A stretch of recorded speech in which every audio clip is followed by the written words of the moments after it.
I never thought I'd be that guy posting on here, but I need to get this off my chest. I, 32M, have been married to my wife, 31F, for 6 years. We were one of those perfect couples, you know? Like, brunch with friends every Sunday, matching Halloween costumes, and the whole no secrets, open communication shtick. Or so I thought. We didn't have kids yet, by choice, and spent most nights curled up on the couch watching Netflix. We had our show rotation, crime docs, dark comedies, and lately, this wild dystopian drama called Red Sand. It became our thing. Like, sacred. We made a rule. No watching ahead without the other person. I swear to God, we even pinky promised. Laugh if you want. Well, one Thursday night, I came home a little late from work. I'd had a rough day. A client yelled at me, the office AC was broken, and my lunch exploded in the microwave. All I wanted was to unwind, maybe crack open a beer, and watch Red Sand with my wife. But when I got home, she was in the kitchen, acting off. She looked surprised to see me. And then I noticed, the TV was still warm, like it had just been turned off. I checked the remote. Red Sand, Episode 8. We were supposed to be on Episode 5. I asked her, "Did you watch ahead?" She blinked, and then laughed, too hard. Oh my God, no. The TV must have autoplayed while I was folding laundry or something. I didn't press her at first. I let it go. I wanted to believe her. But something about her tone, it stuck in my head. The next day at work, I couldn't focus. I kept thinking, why lie about something so small? Then it hit me. What if this wasn't small? What if this was the first little crack in something bigger? I had no idea then how deep the rabbit hole would go. So yeah, I tried to brush off the whole Red Sand thing. I really did. But you ever get that feeling in your gut that just won't shut up? That little itch behind your brain that says, something isn't right here? That weekend, I suggested we rewatch Episode 5 together. You know, for the vibes, I said, keeping it light. She got weirdly defensive. Why? That episode was boring. Let's just jump to 6. That's when I knew she was lying. She hadn't just accidentally let Netflix autoplay. She had binged without me, probably the whole damn season. And again, yeah, I know it sounds dumb. It's just a show, right? But it wasn't just the show. It was our thing, our ritual. And she broke it, and lied about it. So now I started thinking, if she can lie so easily about this, what else is she lying about? I started noticing other stuff.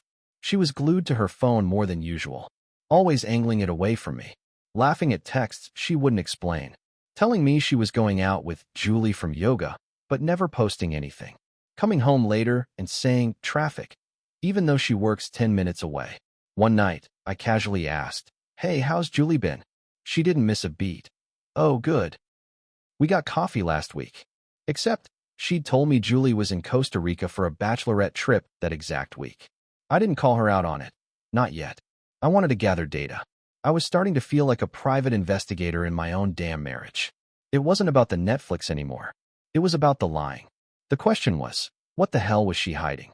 All right, so by this point I was basically living two lives. The guy who pretended everything was fine, and the guy secretly investigating his own wife. I didn't want to be that guy. The snooper. The paranoid husband. But she made me that guy. One night, she left for hot yoga, something she'd just picked up, apparently. I stayed home, trying to decompress, but my brain wouldn't shut off. Then I noticed her iPad on the coffee table. Now here's the thing. We're not a password-heavy couple. Or we weren't. She used to laugh that she was too boring to lock anything. So I tapped the screen. No password.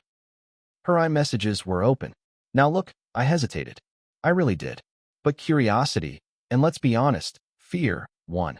And just like that, I saw something that made my heart literally skip. A message from someone named Nate Jim Flexed Biceps. Last night was fire. Same time next week. I froze. I scrolled. There were dozens of messages. Flirty, graphic, inside jokes, references to places and times I hadn't even known she left the house. I wasn't breathing. I remember my fingers went numb. One of the messages said, "Didn't expect him home, so early Thursday LOL. Close call, grinning face with sweat." Thursday. The same night, she lied about watching Netflix. The same night, she was doing laundry. I closed the iPad. Just sat there staring at the floor. Not crying. Not yelling. Just empty. The show we watched together? She'd been watching it with him. That's why she didn't want to rewatch Episode 5. It wasn't just about lying anymore. It was betrayal. On the deepest level. And suddenly, I wasn't just a guy with a bad gut feeling. I was a husband whose wife had been cheating and using Netflix to cover her tracks. So yeah, I read the messages. I didn't throw anything. Didn't scream. Didn't even text her. I just shut down. You know that cold, hollow feeling you get when reality hits like a train? That was me. Sitting there, watching the tiny dots in the message thread as Nate Jim flexed biceps, kept texting her. Joking. Planning. Asking if she'd told me yet. LOL JK. I felt like a damn joke. When she came home later that night, red-faced, sweaty from hot yoga, I watched her closely. She kissed me on the cheek, said she was starving, and asked if I wanted Thai. I just nodded and said, sure. She had no idea I knew. That's when I made a decision. I'm not confronting her yet. Not until I know everything. I needed proof. Real proof. Not just some text that she could explain away as jokes, or role play, or whatever manipulative garbage people like her spin. So I started watching her. Tracking patterns. I took pictures of her car in parking lots when she said she was at work.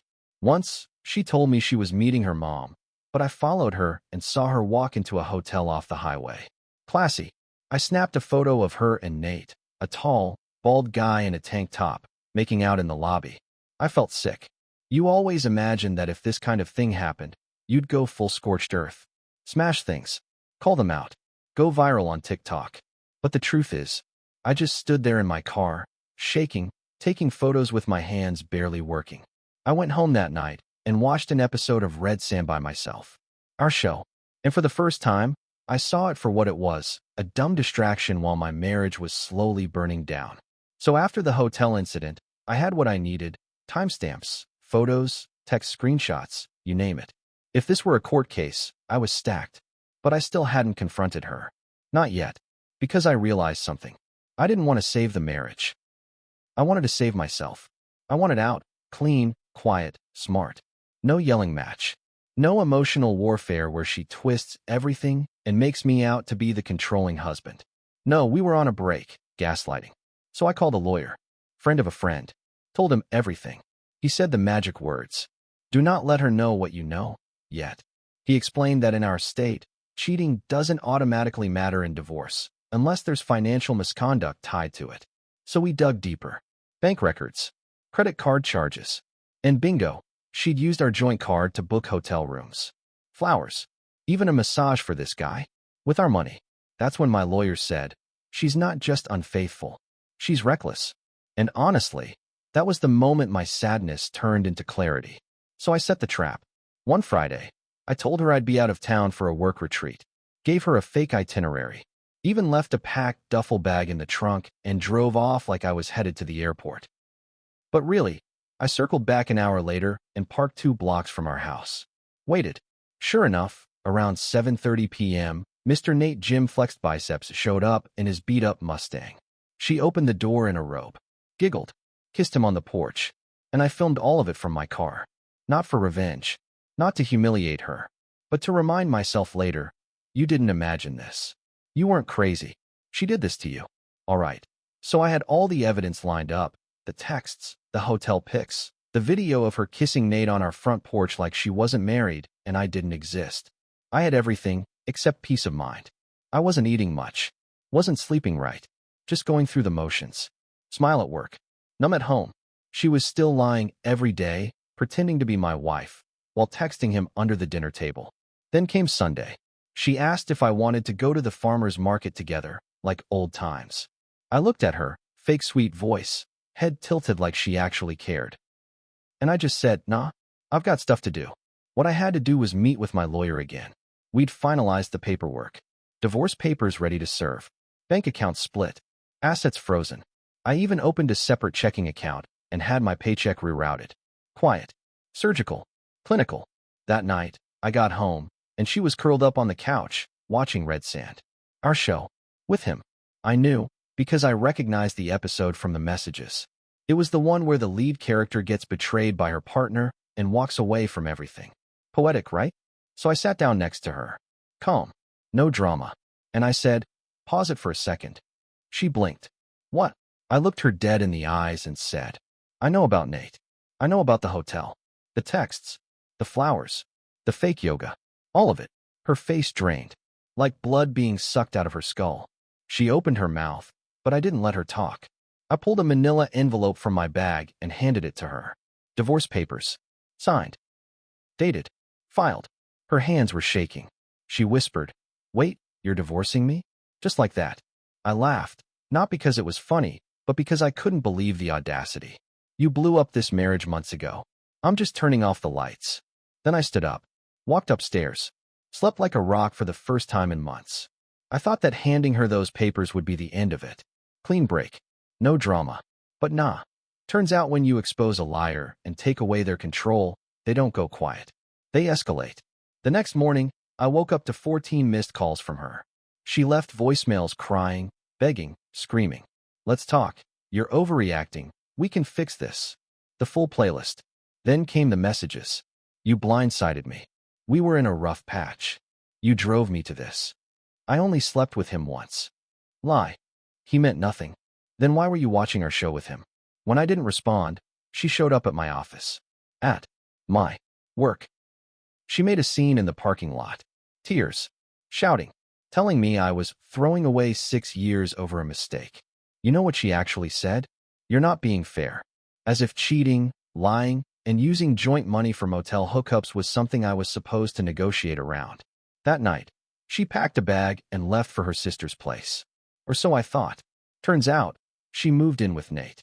Yeah, the guy she told me was just someone from the gym. The same guy who spelled protein wrong in his texts. The joke was writing itself at this point. But here's where it gets insane. She started telling our mutual friends that I was the one who cheated, that I'd emotionally abused her, that I'd weaponized her mistakes to humiliate her.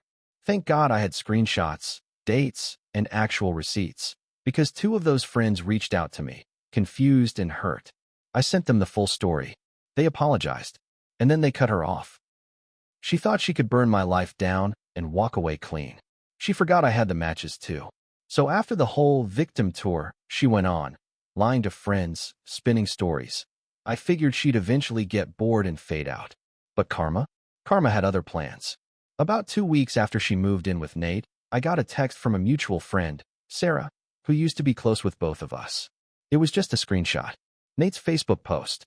"Some people are great in bed, but trash at life. Face with tears of joy back to being single." I swear, I almost spit out my coffee. I clicked through, and the comments were brutal. His friends were dragging her. Apparently, she tried to make Nate more serious after a week of playing house. Pushed him to delete dating apps, change his gym schedule, talk about moving. Dude ghosted her for 2 days, then dumped her on Facebook. Classic Nate. She tried to comment on the post with, "You're a coward," but he deleted it and blocked her. I didn't say a word to her. Not a single text. But the silence must have been deafening, because suddenly, she's back in my inbox. "I made a mistake. Can we just talk?" I didn't realize what I had until it was gone. I didn't reply. What was there to say? She thought the grass was greener. Turned out it was just AstroTurf over a septic tank. She burned down a 6-year marriage for a guy with a flexing emoji in his contact name. I don't say this lightly, but watching her spiral without me, it was healing. Not because I wanted revenge, but because I finally felt free. For the first time in months, I wasn't the confused, gaslit guy in the dark. I was just a man, eating real food again, sleeping better, watching whatever I wanted on Netflix, without looking over my shoulder. So at this point, she'd been dumped by Nate, ghosted by half our friends, and completely ignored by me. Naturally, that's when she played the oldest card in the manipulator's deck. The "I might be pregnant" card. Yup. It started with a text. "Hey, I need to talk to you. It's important. I'm late." I stared at the message for a while. No punctuation. No context. Just that vague threat hanging in the air like a storm cloud. I didn't reply. The next day, she sent a photo of a test. Blurry, suspiciously cropped, just a faint line and a pink cap. Then came the follow-up. "We should meet. I think it might be yours." Think. Oh, now she thinks. After hotel hookups, gym rendezvous, and whatever else went on behind my back. I wasn't taking the bait. Instead, I forwarded the message and photo to my lawyer. He replied, "Do not engage. If it's real, we'll handle it through proper channels.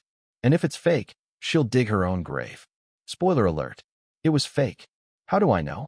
Because a week later, after I didn't respond at all, She admitted in another text that it was a scare and that she panicked because she felt abandoned. Translation: her little Hail Mary fell flat, and now she was scrambling for sympathy. I didn't reply to that either. At this point, there was no part of me that wanted her back. Not for closure. Not for revenge. Not for one last talk. She had played every card. The tears, the lies, the blame, the fake pregnancy, and every single one just confirmed what I already knew. She wasn't sorry. She was just losing. So after the fake pregnancy stunt flopped, I figured that was it. Papers were moving. Accounts split. I was halfway through packing up the apartment. Our court date was set. Then, 2 days before the hearing, I get a call from my HR department. Apparently, someone filed an anonymous report accusing me of having an inappropriate relationship with a coworker, someone I'd barely spoken to outside of emails. They said the complaint included screenshots of suggestive messages. I asked to see them. They wouldn't share specifics, but they confirmed it had already been escalated to compliance. That's when my stomach dropped. This was her. She was trying to screw with my job. I knew it. The timing, the desperation, the signature move, fake evidence, vague accusations, and trying to play the victim one last time. Now I was furious, not just disappointed or hurt. I was full on done with her. But again, I didn't lash out. Instead, I did what I'd been doing this whole time. I documented everything. My lawyer sent a formal letter to her attorney demanding that she cease any defamatory or retaliatory actions. The cherry on top? The compliance team at work? They pulled the company server logs. The messages were fabricated. She had created screenshots using a fake texting app, then submitted them anonymously from an email linked to her old yoga account. We didn't even have to take legal action. Once my work saw the full picture, they shut it down and actually apologized to me. But I'll tell you this, it was a hell of a last swing. She wasn't trying to win me back anymore. She was just trying to hurt me. Because losing control of the narrative, that's what killed her most. So the day of the divorce hearing arrives, and honestly, I'm feeling calm. Like, weirdly calm. I've done my homework. Lawyers got my back. The evidence is rock solid. I walk into the courthouse, expecting at least a little drama, but what I didn't expect was her family showing up. Not just her parents, but her whole side of the family. Cousins, aunts, even her grandmother, who looked like she meant business. They sit in the back row, watching me like I'm the villain in some soap opera. Her lawyer starts throwing shade during the hearing, calling me emotionally unavailable, too harsh, and basically painting me as the bad guy who drove her to despair. I just sat there, letting it roll off. No yelling, no rebuttal. Just calm. But here's the kicker. Halfway through, her mom stands up and publicly calls her out. Yeah, her own mother. She says something along the lines of, "I love my daughter, but she's been lying about everything. This marriage was destroyed by her own choices, not by my son-in-law." There was a shocked silence. You could hear a pin drop. Her family was divided, right there in court. It was surreal, like watching a reality show unfold live. The judge saw it too and quickly wrapped up the hearing. Divorce was granted. I walked out with a weird mix of relief and sadness.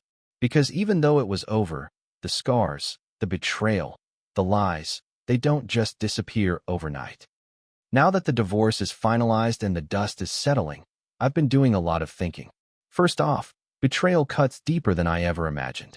It's not just about the cheating or the lies. It's about the loss of trust, the shattering of the life you thought you had together. That emptiness, it lingers. But here's what I've realized. You can't fix someone who won't admit they're broken. She never took responsibility. She lied constantly, manipulated everyone, and expected me to be the one begging for forgiveness. Silence is sometimes your strongest weapon. No amount of yelling or pleading would have changed her. Walking away calmly was the power move. Support systems matter. My friends who stuck around, my lawyer who had my back, even strangers who messaged me with support on Reddit, they kept me sane. Self-care isn't selfish. For months, I ignored my health, my sleep, my happiness. Now, I'm finally taking care of myself. Therapy, hitting the gym, binge watching whatever I want on Netflix without her nagging about quality time. Trust your gut. The first signs were there, but I ignored them because I wanted to believe in us. Don't do that. If something feels off, it probably is. I'm not going to sugarcoat it. This sucked. Bad. But I'm stronger now. Wiser too. If you're reading this because you're in a similar mess, here's my advice. Don't settle for lies and drama. Know your worth. Protect your peace. And remember, sometimes walking away is the bravest thing you can do. So, here I am, a few months post-divorce, and honestly, it's like waking up from a bad nightmare. At first, I was scared. Scared of being alone. Scared of what the future held. But bit by bit, things started to shift. I started doing things I'd forgotten I enjoyed. Little stuff. Cooking without arguing over the menu. Watching dumb shows without judgment. Even taking walks just to clear my head. I reconnected with old friends I drifted from during the marriage. Funny how toxic relationships make you isolate yourself without realizing it. Best of all, I'm learning to trust me again. My decisions, my feelings, my instincts. No more second-guessing myself because of someone else's lies or drama. And yeah, sometimes I still get hit by the sadness or anger. That's normal. But I've realized those feelings don't have to control me. I'm building something new here. Not just a life without her, but a better life. One where I'm the one who writes the story. If you're stuck in a relationship where lying and betrayal have become the norm, here's what I'd say. Listen to your gut, not just your heart. You want to believe the best, but if your instincts are warning you, don't ignore them. Document everything. I can't stress this enough. When things get messy, having proof saved me from a lot of headaches. Don't isolate yourself. Reach out to friends, family, even strangers online if you have to. You don't have to go through this alone. Prioritize your mental health. Therapy helped me untangle the mess inside. It's not weakness, it's survival. Know your worth. No one deserves to be treated like a doormat or a backup plan. Walk away if you have to. Sometimes love isn't enough to fix what's broken. Give yourself time. Healing isn't linear. Some days will be better than others. That's okay. Remember, you're not just surviving, you're rebuilding. You can come out stronger on the other side. After all the chaos, lies, and heartbreak, I never thought I'd say this, but I'm grateful. Grateful for the wake-up call. For the chance to see who I really am without her shadow hanging over me. Grateful for the strength I didn't know I had. For the quiet moments where I rediscovered peace. And most of all, grateful for the freedom to write the next chapter. One where I'm honest with myself and those around me. This experience taught me that betrayal hurts, but it doesn't have to define you. It's a chapter, not the whole story. So if you're in the middle of your own storm, hang in there. One day, you'll look back and see that pain was just the price of your growth. Thanks for reading my story. I hope it helps someone out there feel a little less alone. Stay strong.